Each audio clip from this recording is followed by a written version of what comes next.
तो आज मैं कंपैरिजन करने वाला हूँ दो इंडियन ब्रांड्स का। ओके, उनमें से एक है TVS RTR 204V और दूसरी बाइक है बजाज की पल्सर 220F। ओके, दोनों ही इंडियन ब्रांड्स हैं और मैं most of the time TVS RTR 204V को RTR रेफर करने वाला हूँ और बजाज पल्सर 220F को पल्सर रेफर करने वाला हूँ। चलो अभी देखते हैं इन दोनों में क्या डिफरेंसेस निकल कर अपने सामने आते हैं, फिर आज का वीडियो स्टार्ट करते हैं।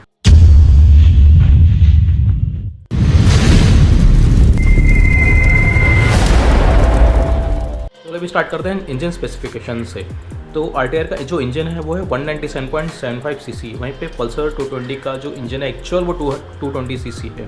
तो यूजुअली जितनी भी बाइक्स देखो जैसे 200 बोलते हैं RTR 200, तो उसमें इंजन थोड़ा सा कम रहता है 197, या 250 सीसी बोलते हैं 249 सीसी वो एक्चुअल इंजन रहता है। तो ये एक पहली बाइक है जिसमें 220 बोला था, एक्चुअली उन्होंने 220 सीसी का डिस्प्लेसमेंट दिया है। RTR का जो इंजन वो पावर जनरेट करता है 20.5 PS एट 8500 RPM और मैक्सिमम टॉर्क रहता है उसका 16.8 न्यूटन मीटर एट 7500 RPM। वहीं पे पल्सर का पावर रहता है 20.4 PS एट 8500 RPM। वहीं पे मैक्सिमम टॉर्क रहता है 18.55 न्यूटन मीटर एट 7000 RPM। तो अभी अगर आप नोटिस करोगे तो जो टॉर्क है वो पल्सर 220 का ज़्यादा बेटर है। पल्सर का टॉर्क ज़्यादा होने की वजह से उसका जो इनिशियल पिकअप रहेगा या फिर हाई स्ट्रेच में खींचने के लिए आपको जो मज़ा आने वाला है पल्सर 220 में ज़्यादा अच्छा आने वाला है। प्लस 0 to 100 का स्पीड भी पल्सर 220 ज़्यादा अच्छा पकड़ लेती है। RTR को 0 to 100 का स्पीड पकड़ने के लिए 12.9 सेकंड का टाइम लग जाता है, वहीं पे 0 to 100 का स्पीड पल्सर 10.5 सेकंड्स में पकड़ लेता है। अभी इसके अलावा इसमें एक मेजर डिफरेंस और भी है, वो कैसा है, वो है वॉल्व्स का। तो अभी RTR का जो इंजन उन्होंने TVS ने डिज़ाइन किया उसके अंदर उन्होंने 4 वॉल्व दिए हैं, वहीं पे पल्सर में सिर्फ 2 ही वॉल्व है। 2 वॉल्व का मतलब ये होता है इसमें से एक इनलेट होती है और एग्जॉस्ट होती है सेकंड वाली। वहीं पे RTR में कैसा है 2 इनलेट है 2 एग्जॉस्ट है, इसकी वजह से उसका लो एंड मिड एंड परफॉर्मेंस उसकी जो कंपैरिजन की बाइक्स हैं उनमें काफ़ी अच्छा हो जाता है। वो अच्छा को पंची परफॉर्मेंस देता है उस रेंज में। अभी वेट कितना है इन दोनों का, RTR का जो वेट है वो 153 kg का है VSX वर्जन का, वहीं पे पल्सर का जो वेट है वो 160 kg का है। तो जो अभी वेट है क्योंकि इंजन बड़ा है तो ऑब्वियसली पल्सर का थोड़ा वेट हम लोग ज़्यादा एक्सपेक्ट कर सकते हैं, लेकिन उनका वेट इतना ज़्यादा नहीं है दोनों भी बाइक से कि आप उसे संभाल ना सको। हाँ, अगर आपकी बाइक एक साइड झुक जाती है तो पल्सर को थोड़ा सा आपको उठाने में थोड़ी सी तकलीफ हो सकती है, डिपेंड्स आपकी हाइट कैसी है। वहीं पे RTR थोड़ी आपको थोड़ी लाइट वेट लगेगी ये केस में। अभी दोनों बाइक्स में VSX के बाद डिस्क आने लगा है, लेकिन यहाँ पे डिफरेंस है ABS का। RTR में फ्रंट एंड रेयर दोनों में ही ABS आ जाएगा, लेकिन वहीं पे पल्सर में उन्होंने सिर्फ फ्रंट में ABS दिया है, सिंगल चैनल ABS जिसको हम बोल देते हैं। चलो इनकी डायमेंशंस देखते हैं डिस्क की कितनी है। तो RTR का जो फ्रंट डिस्क है उसका डायमेंशन है 270 मिलीमीटर और रेयर डिस्क है 240 मिलीमीटर की। वहीं पे पल्सर 220 का जो फ्रंट का डायमेंशंस हैं वो 280 मिलीमीटर और रेयर का है 230 मिलीमीटर। लेकिन यहाँ पे RTR में एक अच्छी चीज़ है जिसे हम बोलते हैं RLP control, rear wheel lift up protection. इसमें क्या होता है जैसे अगर मैंने एक बार पहले वीडियो में ही बताया, अगर आप इमरजेंसी ब्रेक मारते हो और ऐसी सिचुएशन आ गई कि बाइक ने पीछे से थोड़ी सी उठने वाली है तो वो RTR में नहीं होगा, आप बैलेंस लूज़ नहीं करेंगे वहीं पे। लेकिन अगर आप पल्सर को कंपेयर करोगे तो उसमें ये चीज़ मतलब ऐसा तो किसी बाइक में नहीं है, तो ये फीचर तो आपको मिलेगी नहीं इसमें।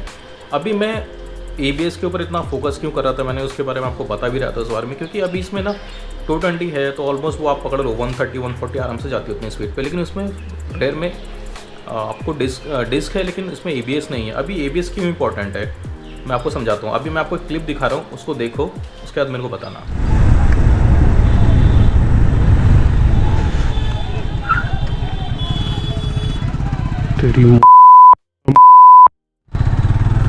जो आपने क्लिप देखी है वो बाइक्स कौन सी है वो आप कमेंट करके बताना मेरे को। उसमें ये मेरे फ्रेंड का वीडियो है जो उसने रात में ऑफिस से घर जाते टाइम शूट किया था। अगर आप देखोगे उसने जो अभी इमरजेंसी ब्रेक मारे हैं उसने इतना अर्जेंटली ब्रेक मारे ना, बाइक उधर की उधर ही लॉक हो गई। अगर उसमें सपोज इमेजिन करो उसका ABS ना हो तो हो सकता है कि फ्रंट का टायर स्किड ना हो, लेकिन रेयर का टायर स्किड हो सकता है कि वो ABS नहीं है करके वो डिस्क की वजह से वो लॉक हो जाएगा। तो ये बहुत इंपॉर्टेंट फीचर है ABS की जो करंटली मतलब हर एक बाइक में आनी चाहिए, but I don't know company just front में ही प्रोवाइड कर रही है, रेयर में प्रोवाइड नहीं कर रही है, because may be cost effectiveness की वजह से, कॉस्ट कटिंग करने के लिए। अब इन दोनों बाइक्स के टायर कैसे हैं, RTR का जो फ्रंट टायर वो नॉन रेडियल है लेकिन पीछे वाला टायर उसका रेडियल है, जबकि पल्सर में कैसा दोनों ही टायर जो नॉन रेडियल होते हैं। अभी क्या है इसमें, लेकिन RTR में एक ऑप्शन और भी है, अगर आपको चाहिए तो आप अपने टायर चेंज करा सकते हैं RTR में ही, तो आपको पिरेली के टायर्स मिल जाते हैं। अभी मैं ये बात क्यों बोल रहा हूँ, क्योंकि पिरेली की जो टायर्स है ना वो मतलब दुनिया में सबसे अच्छे माने जाते हैं या फिर वन ऑफ द बेस्ट माने जाते हैं। उनके टायर का क्वालिटी बहुत अच्छा रहता है, ग्रिप बहुत अच्छी रहती है, मतलब ड्यूरेबिलिटी इतनी ज़्यादा आप एक्सपेक्ट मत करो, लेकिन ग्रिप तो बहुत अच्छी रहती है। आपको रोड पे जो टायर चपक के चलता है वो औसम है। ये ऑप्शन आपको आरटीआर में मिलेगा, लेकिन पल्सर में आपको ऐसा कोई ऑप्शन नहीं मिलने वाला। तो अगर आप टायर, क्योंकि उसमें जो रियर टायर है जो वो रेडियल है, तो उसमें क्या होगा, अगर आप कॉर्नरिंग कर रहे हैं तो उसका आपको जो कॉन्फिडेंस आता है लीन करने का, वो आपको आरटीआर में ज़्यादा अच्छा मिलेगा एज़ कम्पेयर टू पल्सर। अभी इनका सस्पेंशन कैसा है, सस्पेंशन के हिसाब से दोनों ही बाइक्स में अलग अलग टेक्नोलॉजीज़ हैं। तो अभी आरटीआर में कैसा, इसमें मोनो शॉकअप्स दिए हैं, और अपना पल्सर में आपको दिया है ट्विन शॉकअप्स। ट्विन शॉकअप मतलब 2 शॉकअप्स, इसलिए मैं उसको ट्विन बोल रहा हूँ। लेकिन अभी जो मोनो शॉकअप होता है वो बीच में होता है बाइक के, ओके, सीट के जस्ट ऊपर होता है, जबकि ट्विन शॉकअप्स बाजू में होता है। अभी इनमें डिफरेंस क्या है, आपको जो मोनो शॉकअप्स होता है वो ज़्यादा अच्छा परफॉर्मेंस देता है, ज़्यादा अच्छा कंफर्टेबल फील कराता है, प्लस बैलेंस भी अच्छा प्रोवाइड करता है as compare to twin shockups, क्योंकि वो अभी लेटेस्ट टेक्नोलॉजी भी है। लेकिन अभी पल्सर में भी नो डाउट वो ट्विन शॉकअप है, लेकिन उसके अंदर नाइट्रॉक्स का एक सिलेंडर दिया है, जिससे उसकी परफॉर्मेंस थोड़ी सी अच्छी इंप्रूव हो जाती है। लेकिन अभी जस्ट एक्सेप्ट दिस, एक फैक्टर बताता हूँ आपको। अगर मान लो आपकी बाइक में मोनो शॉकअप है, आप उसको साइड स्टैंड पे खड़ा करते हो, तो बाइक सपोज ये है तो हल्के से ऐसे टिल्ट हो जाएगी, क्योंकि अभी वो सस्पेंशन बीच में है तो उसको अफेक्ट नहीं होगा। लेकिन सपोज इमेजिन करो आपकी बाइक में ट्विन शॉकअप्स हैं, मतलब दोनों साइड में शॉकअप्स हैं, और रेयर की बात कर रहा हूँ मैं। जब आपको ये बाइक है, 2 शॉकअप्स ये है, बाइक आपके ऐसे खड़ी है, ऐसे इमेजिन करो, ये बाइक है और ये 2 आपके शॉकअप्स हैं। जब आप उसको साइड स्टैंड पे लगाते हो तो बाइक ऐसे झुक जाती है वन साइड, तो शॉकअप भी ऐसे झुक जाएगा, ओके। तो ये सस्पेंशन है, इस पर ज़्यादा प्रेशर आएगा। उसके एक टाइम के बाद ये बहुत जल्दी नोटिस नहीं होगा, बहुत टाइम के समझ में आता है कि ये शॉकअप ज़्यादा दबता है और ये दबता नहीं है। तो कहने का मतलब ये एक लॉन्ग टाइम में इसके ऊपर ज़्यादा प्रेशर आ रहा है, इसके ऊपर प्रेशर नहीं आ रहा है, तो टाइम के साथ ये हल्के शॉकअप दब जाते हैं। तो इनकी जो हाइट है वो अभी फ्यूचर में एक जैसी नहीं रहेगी, तो बाइक का हल्का सा बैलेंस ना जाने लगता है धीरे धीरे, जो कि बहुत कम लोगों को नोटिस होता है, और ये बहुत टाइम के बाद आपको दिखेगा। तो ये मुझे एक प्रॉब्लम लगती है। अगर आपकी बाइक में ट्विन शॉकअप्स हैं तो ट्राई करना हमेशा उस बाइक को हमेशा ना मेन स्टैंड पे लगाना, साइड स्टैंड पे ज़्यादा कभी मत लगाना, ओके। जो आरटीआर का जो सीट हाइट है 800 मिलीमीटर है, वहीं पे पल्सर का हाइट, वहाँ पे सीट हाइट जो है 795 मिलीमीटर है। दोनों बाइक्स में स्प्लिट सीट है, लेकिन आरटीआर का जो क्वेश्चनिंग है वो ज़्यादा बेटर है एज़ कम्पेयर टू पल्सर 220 है, ओके। वैसे आपको नॉर्मली फील नहीं होगा, जैसे लॉन्ग डिस्टेंस आप कवर करोगे ना, जैसे बहुत लंबा जा रहे हो, तभी आपको वो थोड़ा सा कंफर्ट समझ में आएगा कि दोनों बाइक्स में किसका ज़्यादा है, क्योंकि क्वेश्चनिंग ज़्यादा होने की वजह से आरटीआर आपको ज़्यादा कंफर्टेबल फील होगी। इंस्ट्रूमेंट क्लस्टर, अभी आरटीआर का जो इंस्ट्रूमेंट क्लस्टर है वो फुली डिजिटल है, उसके अंदर बहुत सारी इन्फॉर्मेशन है। मतलब आप आप अगर लैब चला रहे हो, लैब का देख सकते हो, आपका 0 to 100 का टॉप स्पीड कितना है, आपका बेस्ट स्पीड कितना है, 0 to 60 में आपका कितना सबसे बेस्ट रहा है अभी तक का, आपने कितना लीन किया है, आपकी कितनी एफिशिएंसी है, तो मतलब ऐसे दुनिया भर की इन्फॉर्मेशन है। प्लस उसमें स्मार्ट कनेक्ट करके ऐप है जो आप कनेक्ट कर सकते हो, नेविगेशन में यूज़ हो सकता है वो, आपने अभी तक कौन सी कितने डिस्टेंस कवर की हैं, वो बहुत सारी इन्फॉर्मेशन आएगी। वहीं पे अगर आप कंपेयर करोगे वहीं पे पल्सर के साथ, वो सेमी डिजिटल में आता है, मतलब जो आरपीएम जो कांटा घूमता है उसमें कांटा दिया है, और बाकी सब इन्फॉर्मेशन के लिए उसके अंदर इंस्ट्रूमेंट क्लस्टर मतलब डिजिटल वाला दिया है। तो फीचर वाइज अगर आप दोनों को कंपेयर करोगे ना, तो आपको आरटीआर का इंस्ट्रूमेंट क्लस्टर ज़्यादा फीचर वाइज फुली लोडेड लगेगा, but as compare to Pulsar 220। RTR के जो प्रीवियस वर्जन्स थे उन्होंने उसके अंदर हेलोजन लैंप्स दिए थे, तो जैसे जैसे अभी BS6 आया तो उन्होंने एलईडी दिया, तो जो एलईडी की लाइट है पहले के कंपेयर में काफ़ी अच्छी है आरटीआर की, ओके। लेकिन पल्सर जब से उन्होंने बजाज ने डिज़ाइन किया है, पल्सर 220 है, ये इतना सक्सेसफुल मॉडल है, आप नोटिस करना, जब से वो निकला है ना, लॉन्च किया था बजाज ने, तब से अभी तक उसको कोई चेंज नहीं किया, मतलब इतना सक्सेसफुल रहा है वो मॉडल अभी तक का।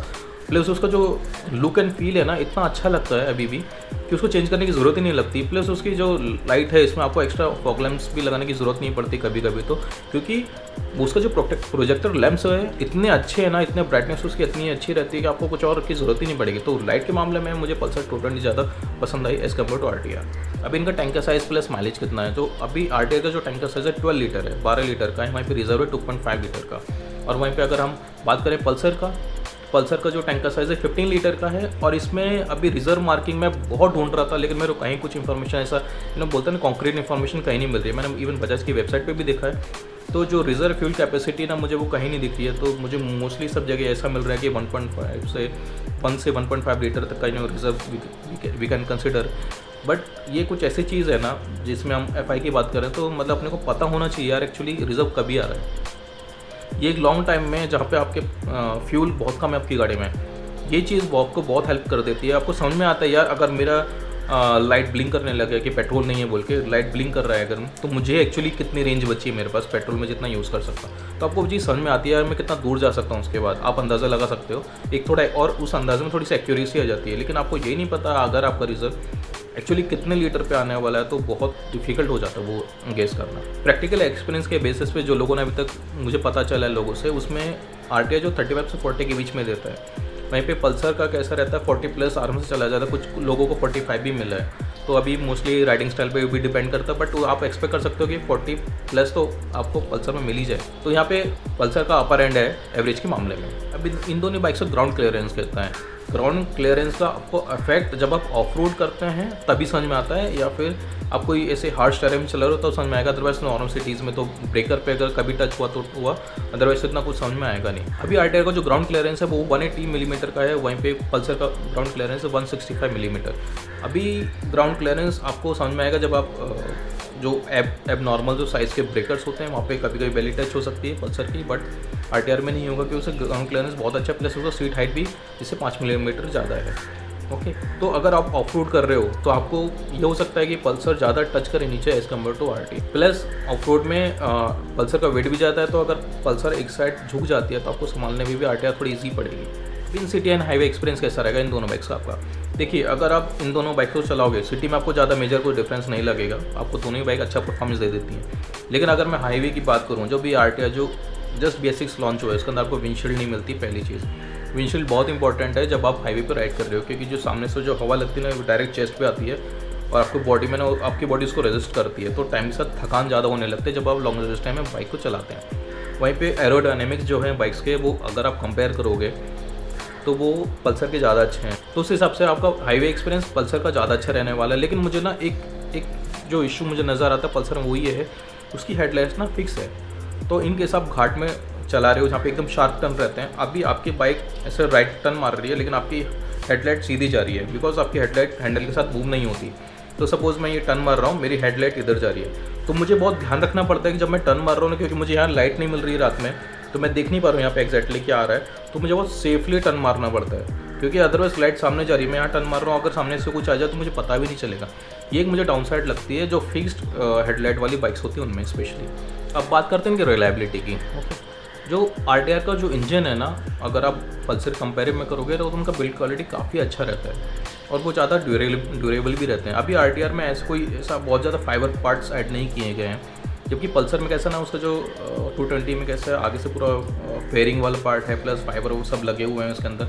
अगर उसको आप ज़्यादा ऑफ रोड कर रहे हो तो कभी कभी जो उसके पार्ट्स हैं ना वो बजने लगते हैं, मतलब उसमें कैसा ना इधर से लूज़ हो गया तो उसमें कंटिन्यू आवाज़ आती रहेगी, और अगर आप उसकी प्रॉपर फिटिंग नहीं कराते तो वो ना आवाज़ कंटिन्यू होती रहती है और वो लोकल मैकेनिक्स को कभी कभी समझ में भी नहीं आता है। तो रिलायबिलिटी के मामले में अगर प्लस स्पेयर पार्ट का कॉस्ट ये सब बोलोगे, मेंटेनेंस कॉस्ट जिसको हम बोलते हैं, तो दोनों ही बाइक्स ऑलमोस्ट सेम रहेंगी। लेकिन अगर मैं जस्ट रिलायबिलिटी बोलूँ तो आपको RTR में ज़्यादा अच्छा मिलने वाली है एज कम्पेयर टू पल्सर। अभी RTR का प्राइस कैसा है? अभी RTR का जो प्राइस है उसके वेरिएंट के हिसाब से वेरी कर सकता है, प्लस आप जो टायर लेने वाले उसके हिसाब से वेरी कर सकता है। तो 1.12 से 1.32 के आसपास चली जाती है और ऑन रोड जाते जाते 1.4 प्लस हो जाती है, 1.47, 1.46, तो स्टेट वाइज वो वेरी कर सकता है। वहीं पे अगर आप पल्सर की बात करते हो वो आपको 1.19 के आसपास मिल जाती है एक्स शोरूम में, और ऑन रोड जाते जाते शायद वो 1.43 के आसपास तक चली जाएगी। तो वो डिपेंड करता है आप कौन से स्टेट में रहते हैं। तो अभी आपको डिसाइड करना है कि आपके लिए सही चॉइस क्या है, आपकी रिक्वायरमेंट कौन सी बाइक ज़्यादा सेटिस्फाई करती है, आपको कौन सी बाइक ज़्यादा वैल्यू फॉर मनी लगती है, उसके बाद अपना आप सिलेक्शन करें। उम्मीद करता हूँ आपको ये वीडियो पसंद आया होगा। अगर आपको ये वीडियो पसंद आए तो आप इस वीडियो को लाइक करो, शेयर करो, और चैनल फर्स्ट टाइम तो प्लीज़ सब्सक्राइब करो। अगर आपको कोई भी क्वेरीज है तो प्लीज़ कमेंट बॉक्स में लिखो। मैं मिलता हूँ आपको अगले वीडियो में, तब तक के लिए बाय बाय, टेक केयर।